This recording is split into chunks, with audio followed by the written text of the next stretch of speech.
Liz here, and this is EMO's Creative Studio. In today's video tutorial, I'm going to give you a tour of a simple, popular sewing machine. So let's get started. This is the Brother CS6000i, a very popular and recommended sewing machine, especially for a beginning quilter. So let's go ahead and take a quick tour of this machine. First of all, let's start with the on and off power switch, which is down here. The machine is currently on because it has a light off. It has a detachable electrical cord, so it makes it easier to carry around and put away. Since I have the machine in this manner, there's a vent to cool off the motor. This is a hand wheel, flywheel, and what this wheel does, it raises and lowers your needle. Sorry, let's do it this way so you can see. Raises and lower your needle. This is an elongated base.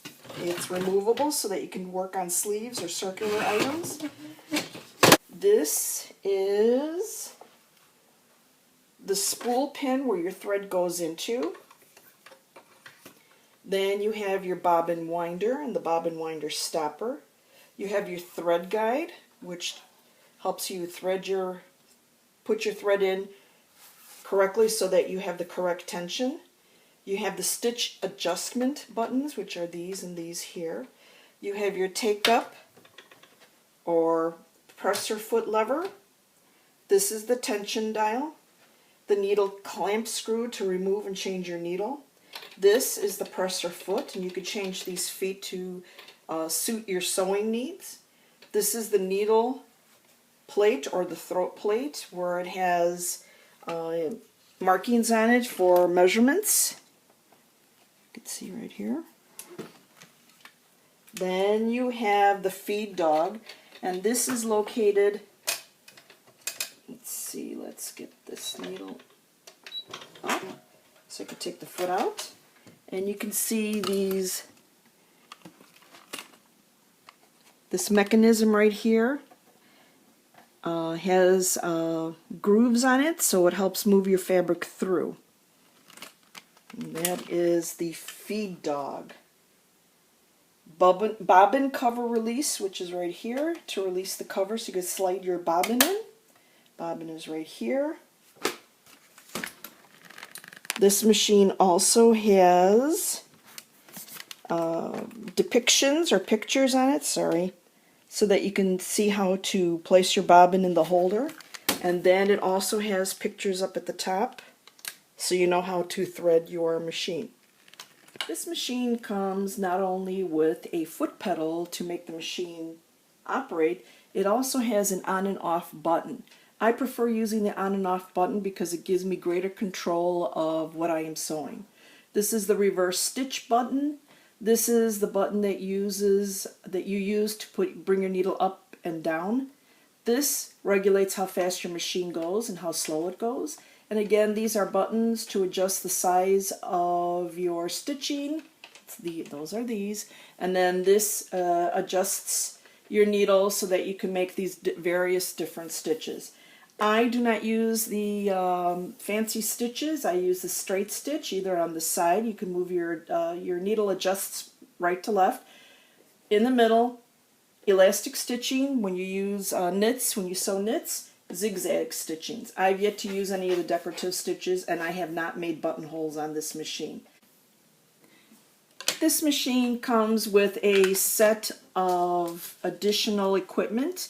I didn't bring it with me because I am traveling, but I did bring a little box of extra items that I might need for my machine. Extra needles, a screwdriver so that I can adjust, loosen, and tighten the screws so that I can change my needle that's right here.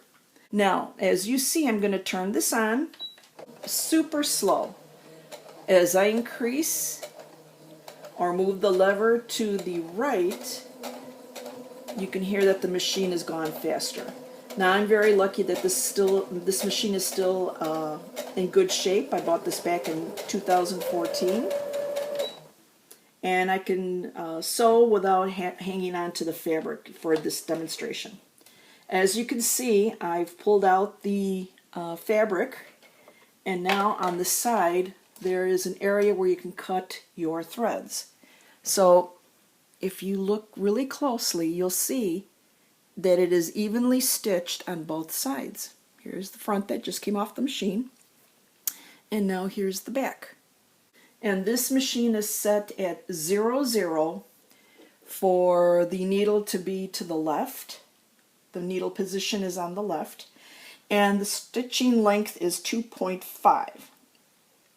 Now if I increase the number by pressing the plus sign, and let me see if I can get this closer so you can see it, it will increase the number.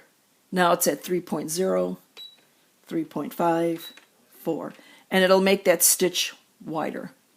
General sewing for quilting should always be at 2.5 or 3. I have my machine set at 2.5, and you see the smaller stitches. What I did is I increased it to 5, and you see how longer each stitch becomes? This is the front side that you were looking at as you were stitching, and this is the back side. And when your tension is proper, both the top and bottom bobbin, your stitches should come out even both sides of your fabric, like this. What I'm going to show you now is how to change your stitches. I'm going to go from 0, 0, straight stitch with the needle to the left, to a zigzag stitch, which is 0, 4. So I'm going to use the plus sign and raise it 1, 2, 3, 4. It says 0, 4, like 0, 4. And I'm going to increase my stitch. It went to 1.4, so I want my stitch to be a little bit bigger. So I'm going to try to make it 2.0, 2.5. The second button regulates how far the zigzag stitch is from each other. Let me do a close-up shot of the zigzag stitch.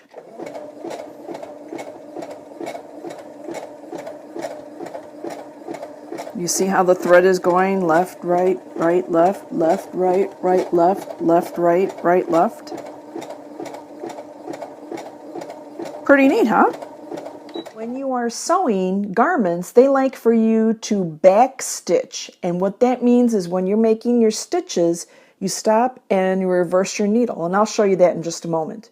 In quilting, we don't do that because that makes the edges bulkier. Now, there will be some quilters that you'll see on YouTube that tell you that you need to do that. You really don't, because what you're doing to secure those stitches is when you're putting your blocks together and you're sewing them like this or you're sewing them like this, you are, in other words, actually securing those stitches. So let me show you what I'm talking about with regards to back stitches. Set at the 1/4 inch delineation, not only here but up here at my needle. And I'm going to go ahead and start sewing. But wait, I'm doing a garment, so I need to back stitch. So in this machine, I have to hold the button to back stitch. You see how it's back stitching? And that secures your thread. I just finished back stitching, so I want to stitch and continue with my project. So I'll push the button to go. And you notice how I'm trying to keep my fabric on the 1/4 inch. Not only am I watching here, but I'm also watching here.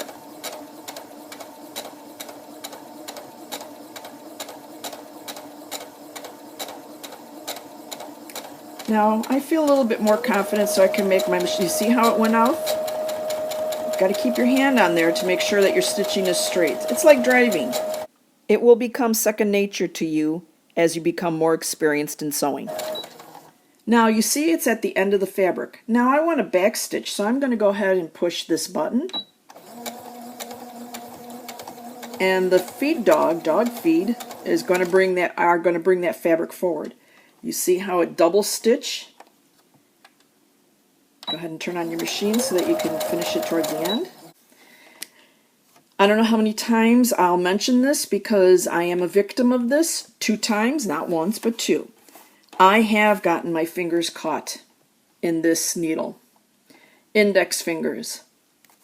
My left hand. First time there was somebody in the room with me that they were able to stop the machine and pull the needle up using the hand wheel, and I got my finger out.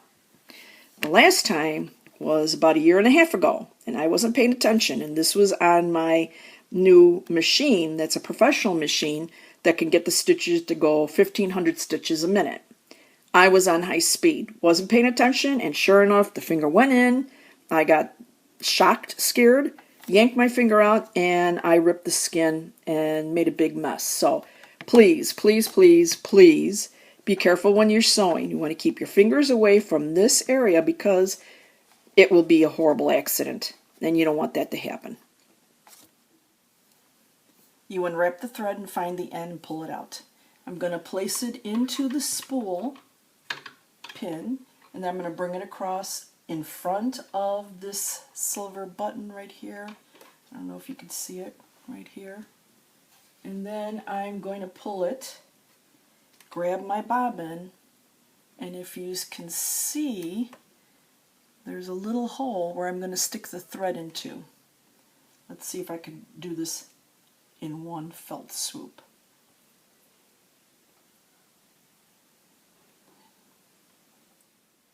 Alright, here we are. We've got it back in here again. I'm holding the little piece of string thread, and I'm going to turn my machine on. I'm going to let the bobbin go, and there you go.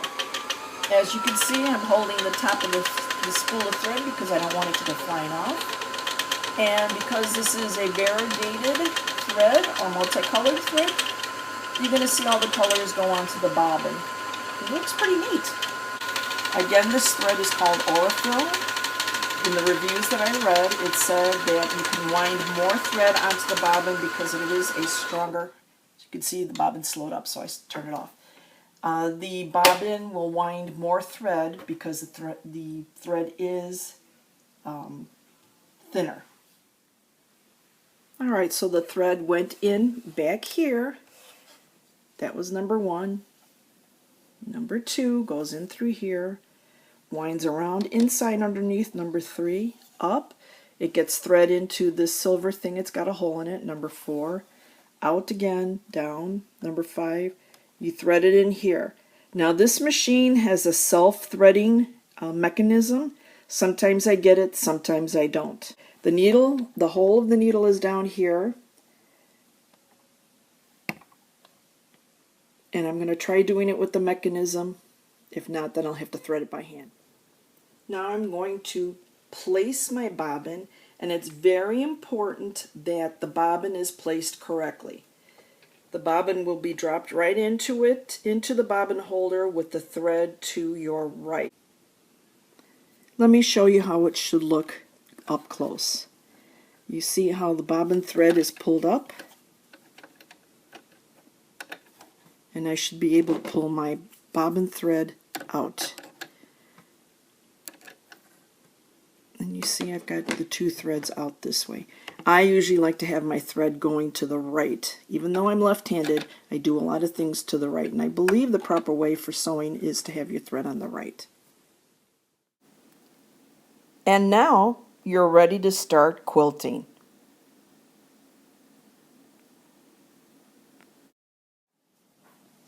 Thanks for watching this short, quick video tutorial on the Brother CS6000i sewing and embroidery machine. If there is a question, comment, or something that you would like me to video as a tutorial, please comment below. Like and subscribe. Liz here for EMO's Creative Studio. Until the next time, happy quilting!